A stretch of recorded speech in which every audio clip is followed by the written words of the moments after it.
मुस्लिम league नून के senior रहनुमा साद रफीक ने सदर ट्रंप के गजा मंसूबे को यकतरफा नाकाबिल अमल करार दे दिया। कहा कि मंसूबे के जरिए हमास को ज़बरदस्ती इसराइली फ़ौज के सामने हथियार डालने पर मजबूर करने की कोशिश है। समाजी राब्ते की वेबसाइट पर जारी पैगाम में साद रफीक ने ट्रंप के गजा मंसूबे पर तफसीली तबसरा किया। कहा कि मंसूबे में सहूनी हमलों के सद्देबाप के लिए कोई मैकेनिज़्म मौजूद नहीं। मुस्लिम और यूरोपी हुकूमतों पर भी जोर दिया कि मंसूबे में बुनियादी तब्दीलियाँ तजवीज़ करें। कहा कि किसी भी अमन मुआहदे के लिए अमरीका के बजाय अक़वाम मुत्तहिदा को बतौर प्लेटफॉर्म इस्तेमाल किया जाए। मुस्लिम लीग नून के सीनियर रहनुमा साद रफीक ने सदर ट्रंप के गजा मंसूबे को यकतरफा नाकाबिल अमल करार दे दिया। कहा कि मंसूबे के जरिए हमास को ज़बरदस्ती इसराइली फ़ौज के सामने हथियार डालने पर मजबूर करने की कोशिश है।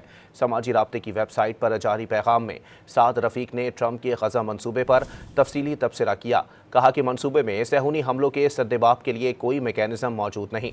मुस्लिम और यूरोपी हुकूमतों पर भी जोर दिया कि मंसूबे में बुनियादी तब्दीलियाँ तजवीज़ करें।